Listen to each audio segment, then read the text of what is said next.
Et on va aller tout droit au stand puisque nous avons Elhadj Mamadou Sylla, président de l'UDG.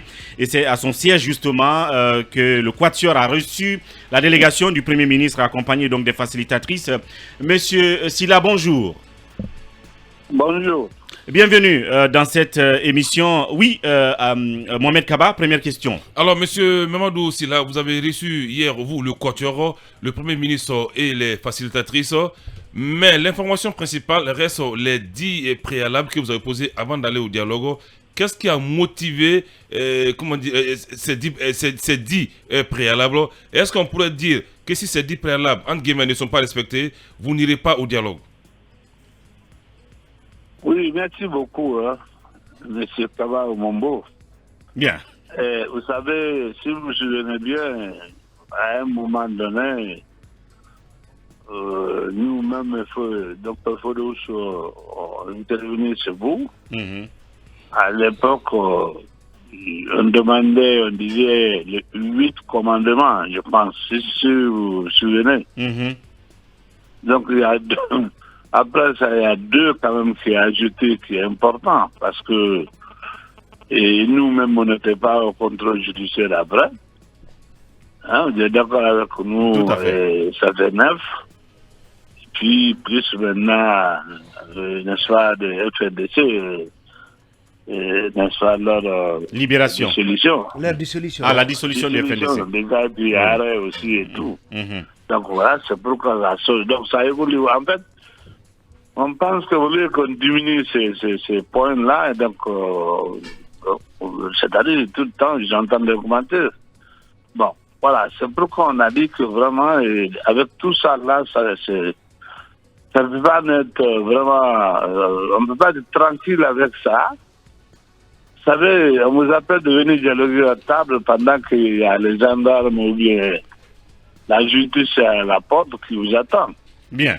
Vous avez vu, des fois, même chez vous là-bas, les acteurs vont intervenir au niveau des radios. Et puis, en décemment, il y avait des pick-up qui sont arrêtés. Bien. Tout ça, ils vont le prendre. Alors, mais quelle a été, Voilà, j'ai envie de savoir l'ambiance déjà de la rencontre, mais le message clé du Premier ministre que vous avez reçu, qu'est-ce qu'il vous a dit? Qu'est-ce qu'il a apporté comme message à votre endroit avant que vous ne lui remettiez justement ce document qui contient donc les 10 conditions préalables? Bon, vous savez, hein, il est venu nous dire qu'il faut d'abord remercier d'accepter de le recevoir. Et d'ailleurs, c'est moi d'abord qui l'a souhaité bienvenue au nom des Équateurs. Donc, j'ai dit vraiment, je l'ai félicité devant mes collègues et dit qu'il a pris la hauteur. Vous savez, quand j'ai même, c'est quand j'ai passé chez vous là-bas, quand j'ai demandé, enfin, c'était jeudi passé, et j'ai dit que le Premier ministre n'a jamais même contacté au téléphone. J'avoue que je crois que ça, je peux dire que Phil m'a beaucoup joué là-dedans, il a été déclenché. Alors, dès que j'ai raccroché avec vous, tout de suite, le Premier ministre m'appelle. D'accord. Bon, moi, je ne savais même pas ce numéro et tout. Bon, alors finalement, bon, c'est ça, on a fait essence vraiment cordial. Beaucoup de temps. À ce moment, tout de suite, ça, il a pu briser de ça la glace qui est entre nous. Bien. Je disais même que même le porte blindé qui était là. Donc aujourd'hui, le porte quand même est ouvert. Bien. Donc avec tout ce que nous, on a déjà, il nous a demandé, il est venu savoir exactement qu'est-ce qu'on propose en vue d'aller au dialogue. Donc ça se voit que maintenant, on a sorti le mémo, et puis lire et tout, puis j'avoue que il a trouvé quand même une unité d'action de groupe, parce que c'était vraiment, il y avait des sérieux, courtoisie et tout le monde, toutes les coalitions. Bien. Donc, il y a un seul qui a lu au nom de tout le monde. Moi, j'ai souhaité la venue et bienvenue. Et puis, voilà, ça, c'est pour dire que on est ensemble, on est unis, quoi. Oui, Basekou, pour une autre question. Oui, vous avez posé sur la table 10 préalables. Ce n'est pas évident que le CNRD, le gouvernement et le CNRD prennent en compte toutes vos préoccupations. Est-ce qu'avec un compromis aujourd'hui, l'Équateur est disposé notamment à aller sur la table du dialogue? Oui, vous savez que je peux dire que les négociations même formelles et engagées. Vous savez, quand vous allez, n'est-ce pas, au dialogue, toujours vous avez des points, chacun de femmes monte la barre plus haut et voir qu'est-ce que tu peux gagner dans ça. Maintenant, c'est à eux de voir quand même que si on pense que s'ils ont de bonne foi et tout, quand même ils pourraient voir et combien de points tu peux accorder et surtout ce qu'on a demandé. Peut-être nous aussi on va regarder, voir et qu'est-ce qu'on peut laisser et pendant qu'ils ont déjà fait le premier pas. Donc là, je crois que c'est possible que vraiment qu'on puisse s'entendre s'il y a de bonne foi de démarches maintenant informelles qui est engagée, parce que ce n'est pas formel pour le moment. Monsieur Sylla, le document que vous avez remis au Premier ministre, dans ce document, il y a le point 2 intitulé « Mise en place des mécanismes de pré-dialogue ». Vous suggérez la création d'un comité technique de préparation du dialogue composé des représentants des partis politiques.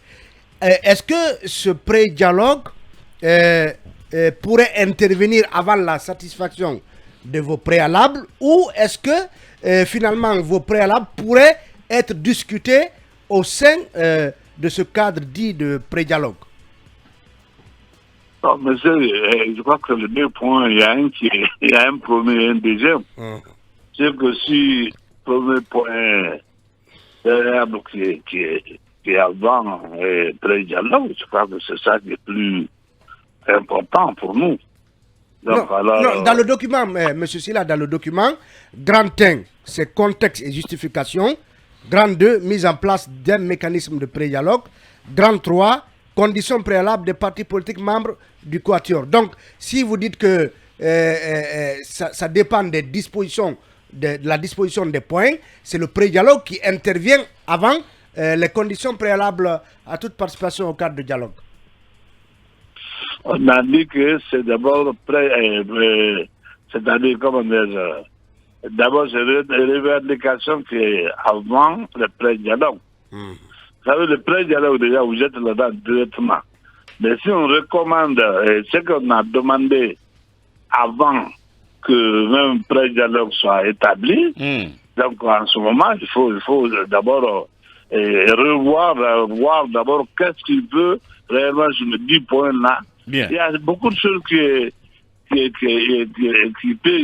peut lever tout de suite. Bien, on a compris. Vous savez, quand il dit tout de suite, tu mets des gens, tu négocies avec des gens, et pendant que ces mêmes personnes est poursuivie, genre contrôle judiciaire.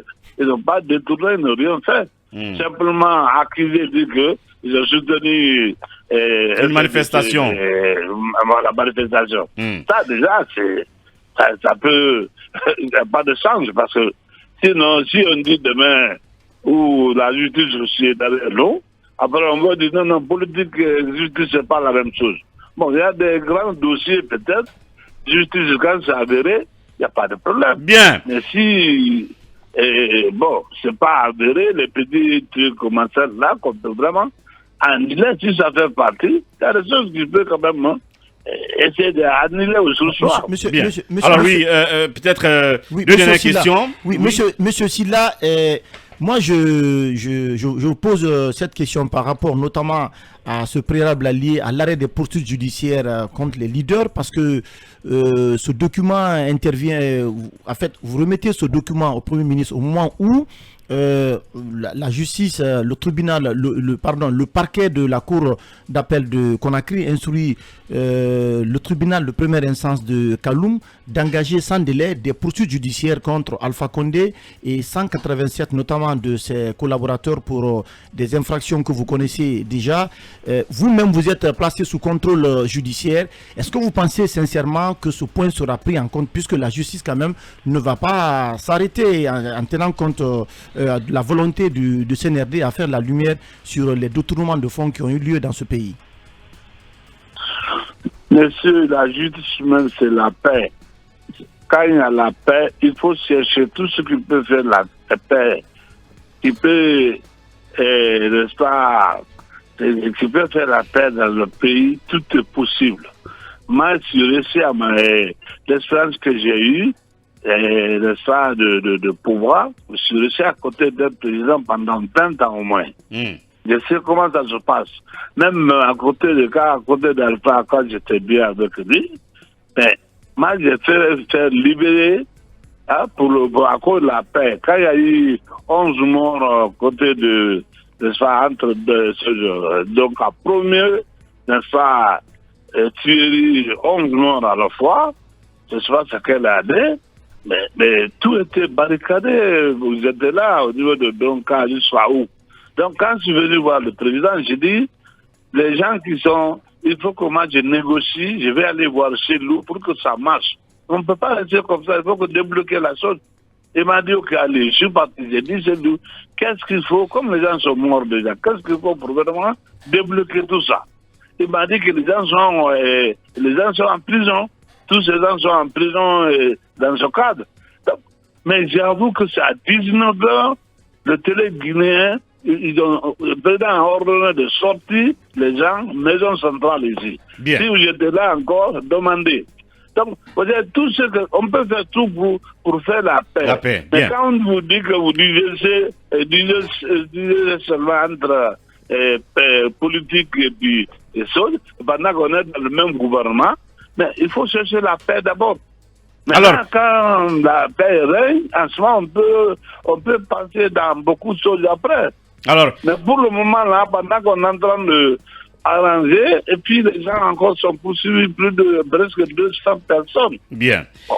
Mais, Vous savez, oui, et là, ils sont liés quand même en politique. Ça ne doit pas être. Mais ceux qui ne sont pas liés à la politique, tout ce qui est vraiment économique, eh bien ça, vraiment, personne ne peut s'opposer à ça. voilà. Personne ne peut s'opposer à ça. Elhadj Mamadou Sylla, peut-être pour terminer en quelques mots, est-ce que avant de vous quitter, le Premier ministre a pris quelques engagements, que ce qu'il soit? Est-ce qu'il a dit on va faire ci ou on va faire ça, ou est-ce qu'il a tout simplement pris votre document et puis vous vous êtes dit au revoir?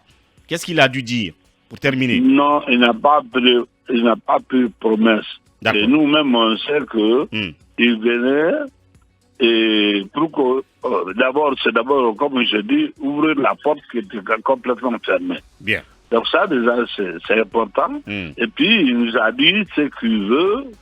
Il veut la paix, il veut le bonheur pour le pays, il veut l'entente entre les Guinéens. Nous aussi, que ça, c'est ça qu'on veut. Bien. Personne ne veut que le pays là soit brûlé. Voilà. Donc, je dis, donc, alors, maintenant, quand on l'a donné, il nous a dit oui.